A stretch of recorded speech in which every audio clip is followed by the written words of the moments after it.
నమస్తే, నేను కిషోర్ కుమార్. ఈ వీడియో మీరు మొదటిసారి మన ఛానల్లో చూస్తున్నట్టయితే దయచేసి ఈ ఛానల్ని సబ్స్క్రైబ్ చేయండి. అదేవిధంగా కింద మీకు హైప్ బటన్ కనిపిస్తే దాన్ని ప్రెస్ చేసి ఒక పాయింట్లో ఇవ్వటం కూడా మర్చిపోకండి. మీ ప్రోత్సాహమే మాకు కొండంత బలాన్ని ఇస్తుంది.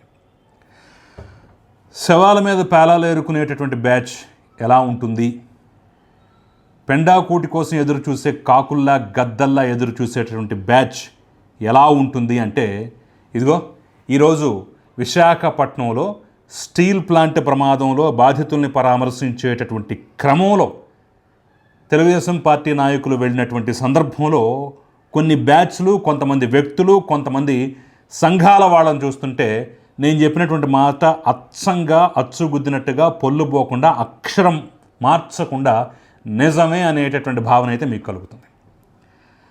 సో ఇందులో కొన్ని ప్రధాన అంశాలు, సార్ ఆ పార్టీ ఈ పార్టీ అంత ఆడా లేకుండా ఇలాంటి బ్యాచ్లు చాలా పార్టీలు ఉన్నాయి కానివ్వండి, ఈరోజు విశాఖపట్నం వేదికగా జరిగినటువంటి రాజకీయం జుగుప్స కలిగించేటటువంటి రీతిలో ఉన్నటువంటి వైనాన్ని అయితే నేను ఎండగట్టేటటువంటి ప్రయత్నం చేయబోతున్నాను.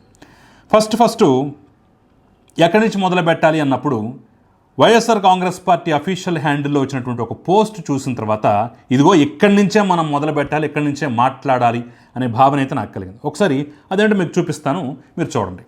లోకేష్ ఫోటో ఒకటేసి, మీ ఇంట్లో వాళ్ళు సావలేదు కదా మీకెందుకు, విశాఖ స్టీల్ ప్లాంట్ కార్మిక సంఘాలతో నారా లోకేష్ అహంకార మాటలు అనేటటువంటి ఒక పోస్టర్ను వేసి అక్కడ జరిగిన దాన్ని మొత్తాన్ని పూర్తిగా మార్చి దాన్ని వక్రీకరించి వడ్డించేటటువంటి ప్రయత్నం అయితే సాక్షి చేసింది. సరే, నారా లోకేష్ ఈ మాటలు నిజంగానే మాట్లాడా, మాట్లాడితే ఏ కాంటెక్స్ట్లో మాట్లాడాడు, ఎందుకు మాట్లాడాడనే అంశం దగ్గర నుంచి ఈ టాపిక్ను మనం మాట్లాడుకోవడం, విశ్లేషించుకోవడం మొదలు పెడదాం. నిన్న దురదృష్టవశాత్తు ప్రమాదం జరిగింది. కేంద్ర మంత్రితో సహా కేంద్ర ప్రముఖులు కానివ్వండి, మిగతా వాళ్ళు కానివ్వండి వచ్చి అక్కడ పరిస్థితులను చూశారు. కేంద్ర మంత్రి తన స్టేట్మెంట్ ఇచ్చాడు, మేము బాధ్యత తీసుకుంటాం, దీనికి గల కారణాలను దర్యాప్తు చేస్తాం, అదేవిధంగా చనిపోయిన కుటుంబాలకి, గాయపడ్డ వారి కుటుంబాలకి అండగా ఉంటాం, అన్ని రకాలుగా చూసుకుంటాం అని చెప్పేసి తన స్టేట్మెంట్ అయితే ఇచ్చారు. ఈరోజు నారా లోకేష్ ఆ బాధితుల్ని పరామర్శించేందుకు వెళ్ళాడు. నిన్న కేంద్ర మంత్రి వచ్చినప్పుడు ఎదురుకానటువంటి నిరసనలు, వ్యతిరేకత ఈరోజు ఎందుకు ఎదురయ్యాయి? కుమారస్వామి వచ్చినప్పుడు ఎదురుకాని వ్యతిరేకత నారా లోకేష్ వస్తే ఎందుకు వ్యతిరేకత ఎదురైంది అంటే ఇక్కడే మీకు చాలా క్లియర్గా తెలుస్తూ ఉండాలి. పద్ధతి ప్రకారం, స్క్రిప్ట్ ప్రకారం ఎలా చేశారు, ఎలా నడుచుకున్నారు, ఎలా వాడుకున్నారు ఈ అంశాలని చెప్పేసి. ఎందుకంటే విశాఖ స్టీల్ ప్లాంట్ అనేది ప్రైవేట్ది కాదు, గవర్నమెంట్ది. అలా అని రాష్ట్ర ప్రభుత్వానికి సంబంధించిందంటే రాష్ట్ర ప్రభుత్వానికి సంబంధించింది కాదు, కేంద్ర ప్రభుత్వానికి సంబంధించింది. కేంద్ర ఉక్కు మంత్రిత్వ శాఖ ఆధ్వర్యంలో ఉన్నటువంటి ప్లాంట్ అన్నమాట, కేంద్ర ప్రభుత్వ సంస్థ. అక్కడ ప్రతి ఒక్కదానికి బాధ్యత అనేది కేంద్రాంది. సరే, అది మన భూమి మీద, మన గడ్డ మీద ఉంది కాబట్టి మనకు కూడా కొంత బాధ్యత ఉంటుంది. దాన్ని అమ్మాలనుకున్నా, ఇంకోటి చేయాలనుకున్నా సరే, దాని అనేక ఉద్యమాల ఫలితంగా వచ్చింది కాబట్టి రక్షించుకునే ప్రయత్నం రాష్ట్ర ప్రభుత్వం తరపున రాష్ట్ర ప్రభుత్వం చేస్తుంది. తన గడ్డ మీద ఉంది కాబట్టి ఇతోధికంగా ఎంతో కొంత బాధ్యత ఉంటుంది.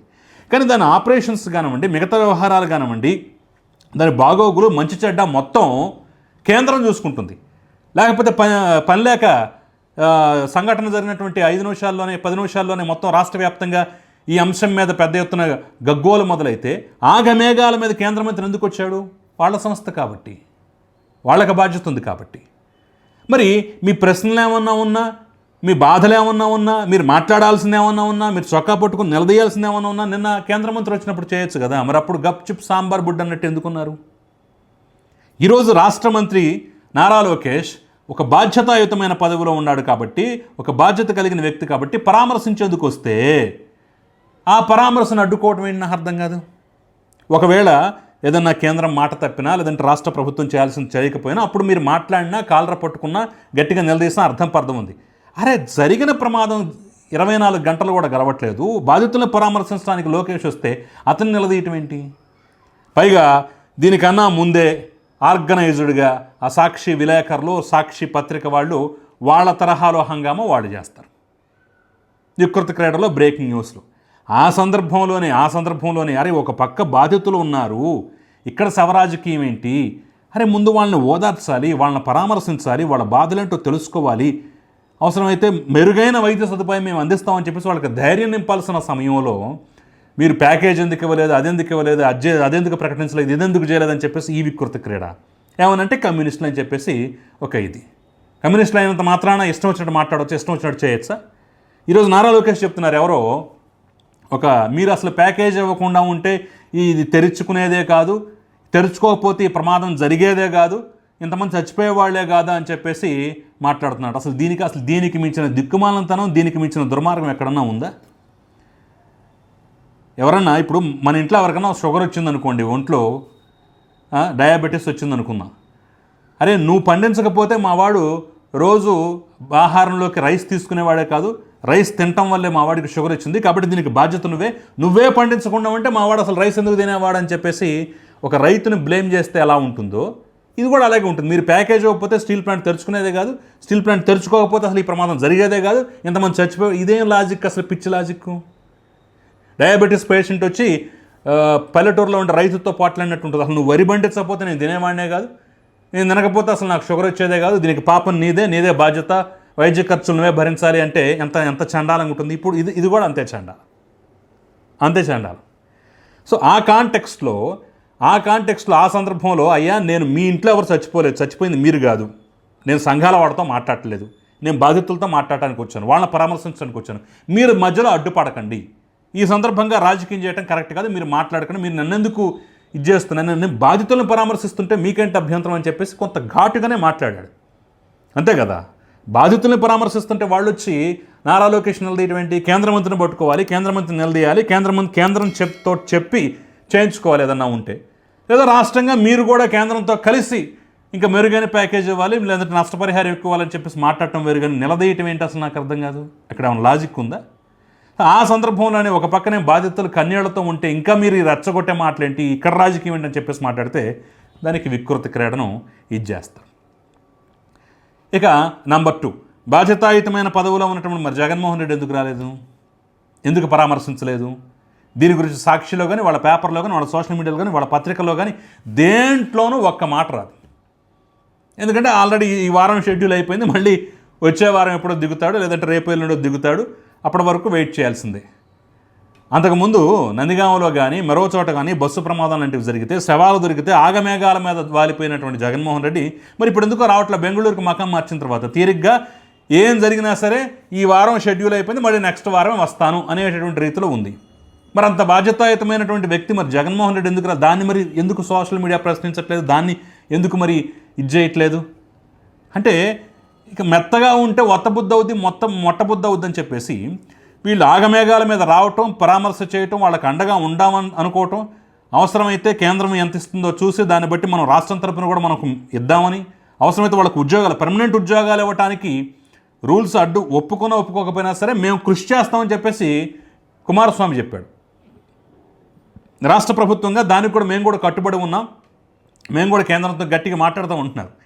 ఇవన్నీ వదిలేసి ఓ పక్క వాళ్ళు కార్మిక సంఘాల పేరుతోటి, ఓ పక్క కమ్యూనిస్టుల పేరుతోటి వాళ్ళ దాడి, ఇంకో పక్కం దాన్ని బూచిగా చూపిస్తూ లొకేషన్ ఏదో చేశారు, అది చేశారు, ఇది చేశారు అని చెప్పేసి సోషల్ మీడియాలో వేళ్ల దాడి, మధ్యలో ఈ సాక్షి వంటి వాడికి వాళ్ళ స్క్రిప్ట్లు, వాళ్ళ కథ. ఇవన్నీ చూస్తుంటే శవాల మీద పేలాలు ఏరుకునే టైపు, పెండాకోడి కోసం ఎదురు చూసే కాకుల్లా గద్దల్లాగా ఎదురు చూసి దొరకగానే పొడుచుకు తినే టైప్ అయితే కనిపించట్లేదా? ఆఖరికి ఎంతగా దిగజారిపోయారంటే నిజంగా కొంతమంది అయితే తెలుగుదేశం పార్టీలో కూడా కొన్ని వికృత మనస్తత్వాలు ఎలా ఉన్నాయంటే, నా సత్యనారాయణ అనేటటువంటి 96 ఏళ్ల వృద్ధుడు ముఖ్యమంత్రి ఆయన మీద ఉన్నటువంటి అభిమానాన్ని ప్రదర్శిస్తూ ఒక వీడియో వైరల్ అయితే స్వయంగా ముఖ్యమంత్రి స్పందించి నేను నిన్ను కలుస్తాను, జస్ట్ చంద్రబాబుని చూడాలి, ఓ దండం పెట్టుకోవాలి, ఆయనతో కుదిరితో ఫోటో తీసుకోవాలని, ఒక ఫోటో తీసుకోవడం ఒక మహద్భాగ్యంగా జీవిత లక్ష్యంగా ఉంది. అలాంటి వ్యక్తిని ఈరోజు ఆ వీడియో ఆయన వరకు చేరింది కాబట్టి నేను కలుస్తాను, సిద్ధాంతం వస్తున్నాను, ప్రత్యేకంగా రాక్కర్లేదు కదా, మనం సిద్ధాంతంలో కలుద్దాం అన్నారు. ఆ కలయికను కూడా ఇది చేస్తూ అతను ఏదో తాగుబోతంట, రీల్స్ చేసుకుంటాడంట, అదంట ఇదంట పలవలగా ఇష్టం వచ్చినట్లు కామెంట్లు చేస్తూ ఇష్టం వచ్చినట్టుగా ఇది చేసేది. ఒక 96 ఏళ్ల వృద్ధుడు ముఖ్యమంత్రి మీద ప్రేమ చూపించి ఆప్యాయతతో కలవాలి, చూడాలి అనే ఒక కోరికనే వ్యక్తం చేయడం కూడా తప్పైపోయింది వీళ్ళ దృష్టిలో. అలాంటి వాళ్ళని ముఖ్యమంత్రి కలవటం కూడా తప్పైపోయింది వీళ్ళ దృష్టిలో. ఏమనాలి ఇలాంటి వాళ్ళని ఏం చేయాలి అసలు? సో ప్రజలే, లేదంటే సోషల్ మీడియాని గమనిస్తున్నటువంటి వాళ్ళే ఇలాంటి వాళ్ళ పట్ల జాగ్రత్తగా ఉండాలి. ఇలాంటి వాళ్ళని పెంచి పోషించుకో, మనం కొట్టే లైక్లు, మనం చేసే షేర్లు కూడా ఒక్కోసారి తెలియకుండా వీళ్ళని పెంచి పోషిస్తూ ఉంటాయి. కాబట్టి ఇలాంటి వికృత క్రీడను ప్రజలు గమనిస్తూ ఉండాలి, జాగ్రత్తగా ఉండాలి, జాగరూకత ఉండాలి. మన కోసం పనిచేసేది ఎవరో, మన కోసం పాటుపడేదెవరో, మన కోసం కష్టపడేదెవరో, మనకు అండగా నిలిచేదెవరు అనేటటువంటి కనీస విజ్ఞతను వదిలేసి ఇలాంటి విష ప్రచారాల వలలో పడొద్దు అనేదే నేను చెప్తున్నమాట. సో ఈ అంశం పట్ల మీ అభిప్రాయం ఏంటి? మీకు నచ్చినట్టయితే దయచేసి ఈ వీడియోని లైక్ చేయండి, 10 మందికి షేర్ చేయండి, మన ఛానల్ సబ్స్క్రైబ్ చేయడం మాత్రం అసలు మర్చిపోకండి. నమస్తే.